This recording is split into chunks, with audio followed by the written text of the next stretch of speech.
नमस्कार। मैं हूं ज्ञानेश शुक्ला। मैनपुरी संसदीय सीट के उपचुनाव के लिए सियासी सरगर्मी तेज हो चुकी है। अपनी पार्टी और परिवार की इस परंपरागत सीट को बरकरार रखने के लिए समाजवादी पार्टी ने सैफई परिवार की बहू और अखिलेश यादव की पत्नी डिंपल यादव को अपना प्रत्याशी बनाया है। तो वहीं इस सीट को जीतने के लिए सपा मुखिया ने जातीय कार्ड भी चल दिया है। मैनपुरी लोकसभा सीट से सैफई परिवार की 3 पीढ़ियां सपा संस्थापक मुलायम सिंह यादव, उनके भतीजे धर्मेंद्र यादव और पोते तेज प्रताप सिंह यादव चुनाव जीत चुके हैं। सपा पितामह मुलायम सिंह यादव के निधन से रिक्त हुई इस सीट को जीतना सपाई खेमे के लिए प्रतिष्ठा का सबब है।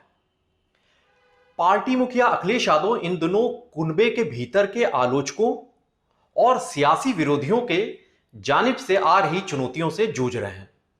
मैनपुरी सीट पर मुलायम सिंह यादव की विरासत संभालने का सवाल जब उठा तो सपाई खेमे में चेहरे को चुनने को लेकर व्यापक मंथन शुरू हो गया।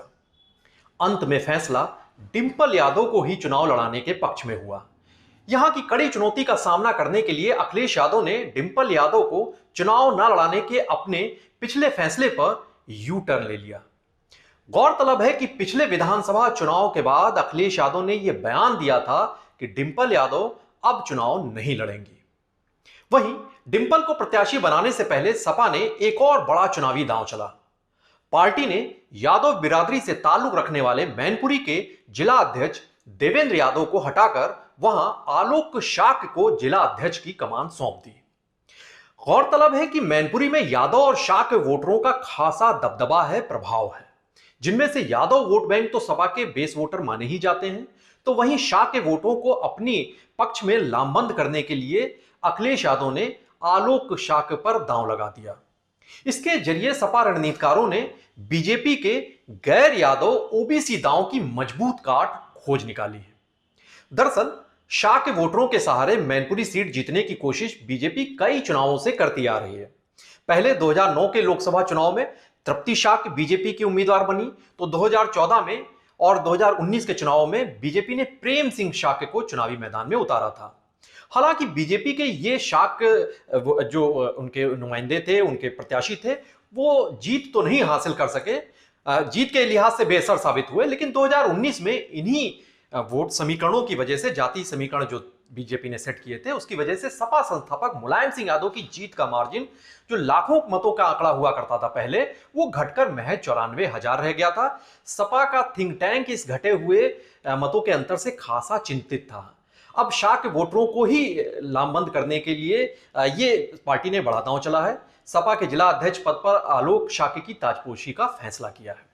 आलोक शाक्य मैनपुरी जिले की भोगांव विधानसभा सीट से सपा से 3 बार लगातार विधायक रहे हैं। इसके अलावा अखिलेश यादव की जब सरकार हुई थी 2012 से 2017 के बीच, उस वक्त आलोक शाक्य राज्यमंत्री के रूप में भी काम कर चुके हैं। आलोक शाक्य के पिता एडवोकेट राम अवतार शाक्य भी भोगांव विधानसभा सीट से 2 बार विधायक रह चुके थे। अखिलेश यादव के इस जाति समीकरणों के मजबूत दांव के बाद से अब बारी आई है भगवा खेमे की। बीजेपी भी उपयुक्त और कारगर प्रत्याशी खोजने की कवायद तेज कर चुकी है।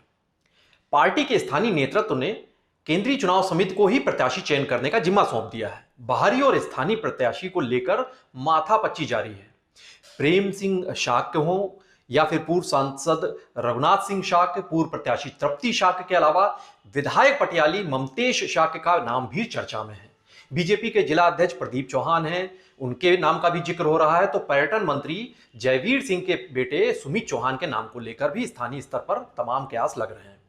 अब पार्टी के स्थानीय नेता अगर उनकी बात सुने तो वो मानते हैं कि अगर सपा के गढ़ में मैनपुरी में साइकिल की रफ्तार रोकनी है तो फिर बीजेपी को एक प्रभावशाली प्रत्याशी ही उतारना होगा, वरना यहां की चुनावी जंग महज औपचारिकता बन के रह जाएगी।